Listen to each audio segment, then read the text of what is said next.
The flu had finally claimed him, pinning him to the sweat-dampened sheets of his bed in the sprawling, messy artist's loft.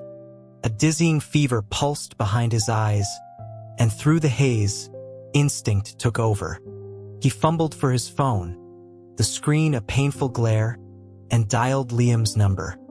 He managed to slur out that he was sick, that everything hurt, before the phone slipped from his grasp and darkness took him again. He drifted back to consciousness sometime later, roused by a cool, gentle pressure against his forehead. His eyelids fluttered open to find Liam leaning over him, the back of his hand testing the heat of his skin. Julian hadn't meant to summon him, not really. It was just a reflex honed over years of dependence. When his world tilted off-kilter, Liam was the first name his brain supplied. "You feeling rough?" Liam's voice was low. Seeing the unfocused look in Julian's eyes, he leaned in closer, his thumb brushing against Julian's cheek. The man looked bone-weary, with dark smudges of exhaustion under his eyes and a coarse shadow of stubble along his jaw. He looked like he hadn't seen a bed in days. Julian's own throat felt like it was lined with broken glass, but he pushed the words out. "What happened to you?" A wry, tired smile touched Liam's lips. "Is it that obvious?" His voice was raspy, his usually handsome features drawn and grim from sheer fatigue.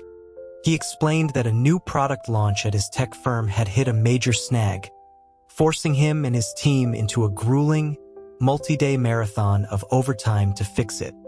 He mentioned that the team had only just been sent home to collapse.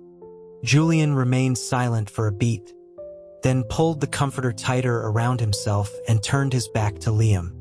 "Then you should go home and sleep before you have a heart attack." "Nope." Liam's voice held no offense, only a quiet warmth. Julian heard the rustle of his jacket being removed. "I'm gonna make you some soup. After you eat and take some medicine, I'll crash on the couch for a bit." Watching Liam roll up the sleeves of his button-down shirt and walk out of the bedroom, a complicated knot formed in Julian's chest. The previous night, over whiskey sours at a downtown bar, his friend Chris had told him that Jessica was back in town. She hadn't been back long, he'd said, but was already in close contact with Liam. Chris had stumbled upon them at a trendy Italian bistro a few nights prior, tucked away in a corner booth, talking intimately. He described them as leaning in close, smiling so much their eyes crinkled, looking for all the world like a perfectly matched couple. Chris had pointed out the obvious, that for a first love to reunite and still share that kind of easy laughter meant the feelings were still there. He had reminded Julian, not unkindly, that he was the one who had driven them apart all those years ago. He suggested that maybe fate was giving them a second chance, and that perhaps it was time for Julian to consider letting Liam go.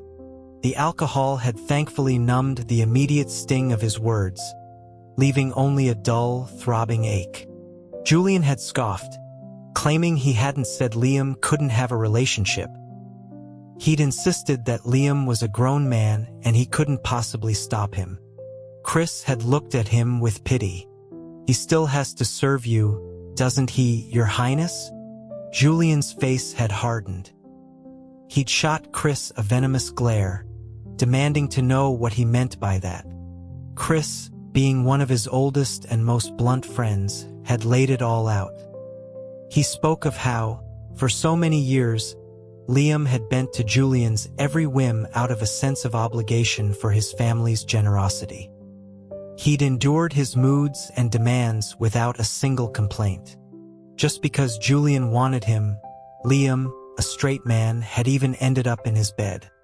Chris had asked if he really expected Liam to maintain that strained dynamic for the rest of his life, questioning if all those years of entanglement weren't enough. He said that people deserved their own lives, their own loves, their own families. He confessed that, as a friend, he just wanted to see Julian free himself from it all. He finished by saying there was no point in chaining one person to his side forever.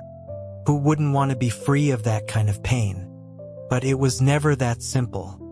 Liam returned with a steaming bowl of homemade chicken noodle soup and proceeded to feed it to him, one careful spoonful at a time. The sky outside was a uniform, gloomy gray, and with the sheer curtains drawn, the dim light softened the sharp angles of Liam's face, casting his features in monochrome. Julian watched him, his gaze fixed on the way Liam's long lashes cast shadows on his cheeks, as he conscientiously blew on each spoonful to cool it.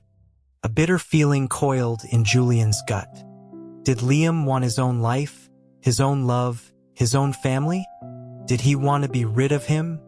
Was he, deep down, utterly sick of this? He asked the questions silently, already certain the answer to all of them was yes. After swallowing a mouthful, he fell back on old habits. He complained that the soup was too bland and he didn't want any more. Liam paused, then gently asked if he should add more salt. No. What about some hot sauce? No, he didn't want that either. Liam then offered to make him something else, maybe some toast. Julian refused. Liam's patience was finally wearing thin. Julian could hear it in the careful control of his voice as he asked what, exactly, he wanted to eat.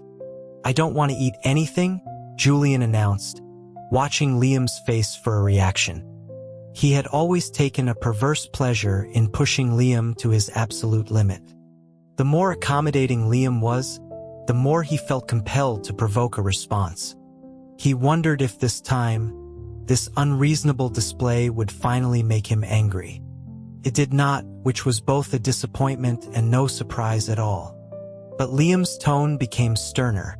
He told him that was not an option, that he was sick and needed to eat to get better, and that he couldn't take medicine on an empty stomach.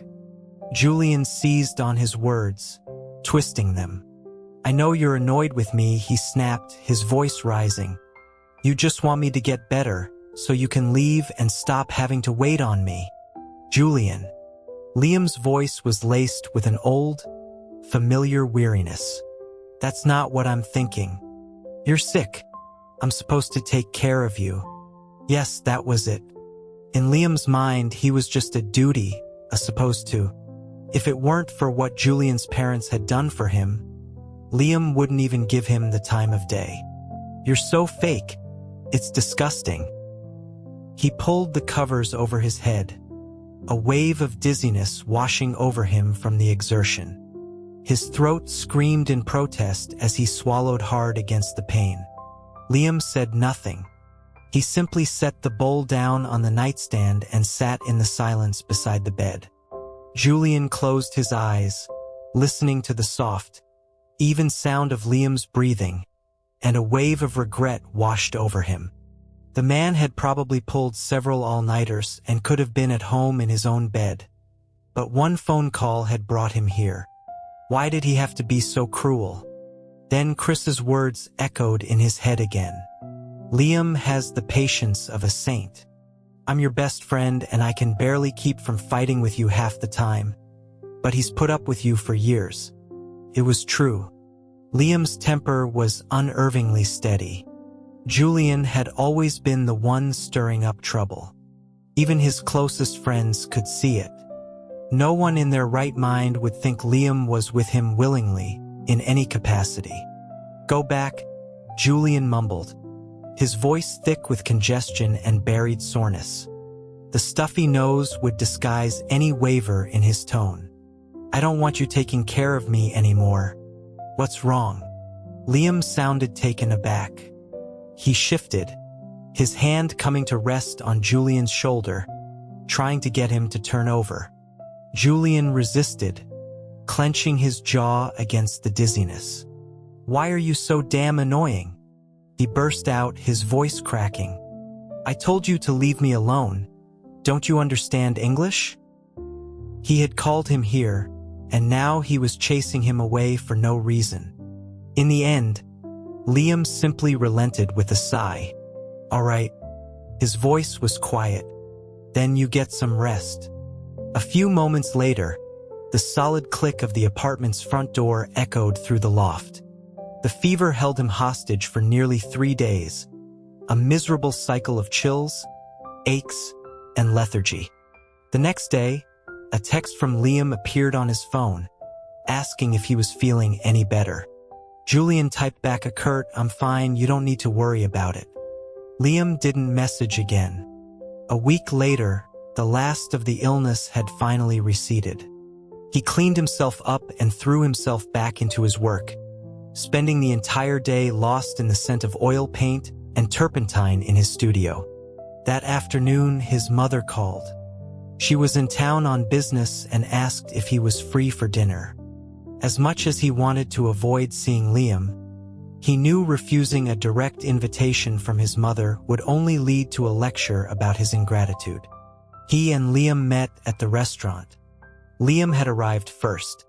When Julian walked into the private dining room, he and his mother were already deep in a conversation about market trends that Julian couldn't have cared less about.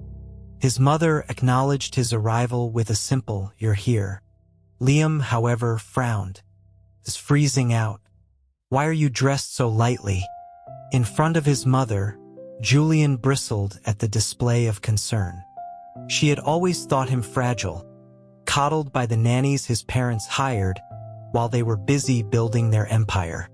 She often espoused the belief that too much affection made a child weak, as if she were a detached observer rather than his actual mother.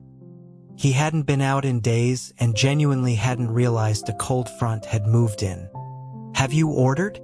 he asked, pulling out a chair and deliberately changing the subject. Liam confirmed they had, mentioning he'd ordered the braised short ribs Julian loved, and asked if he wanted to add anything else. His mother cut in calmly, stating that they already had more than enough food. Silently, Julian pushed away the menu Liam offered him. The meal was as stiff and joyless as ever. The only surprise came when his mother, who rarely concerned herself with such trivialities, suddenly brought up Liam's personal life. She mentioned a friend whose daughter was a lovely girl and asked Liam if he might be interested in an introduction. Liam demurred vaguely, stating that he didn't have much free time at the moment. Julian knew he was just being polite, never wanting to seem ungrateful in front of his benefactors. He couldn't help himself. "Mom, Liam might have a girlfriend soon," he interjected. "You should probably tell your friend to back off. Wouldn't want her to get her hopes up for nothing." Liam shot him a look of pure confusion. Really? His mother, ever conscious of appearances, didn't press the matter. "Well then, I'll let her know." She wasn't genuinely invested in who Liam dated, so she offered a perfunctory, "You should all have dinner together sometime," before steering the conversation back to business. After dinner, on his way out of the hotel, Julian stopped by the restroom. As he was drying his hands, Liam came up to the sink beside him. "What did you mean back there?" he asked, his voice low. Julian feigned ignorance. "What? When am I getting a girlfriend?" A smirk played on Julian's lips.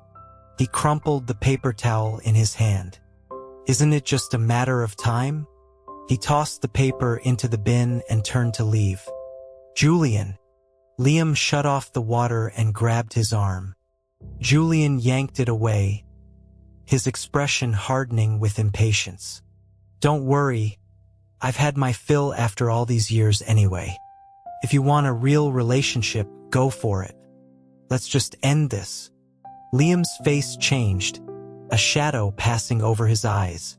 "What do you mean, end this?"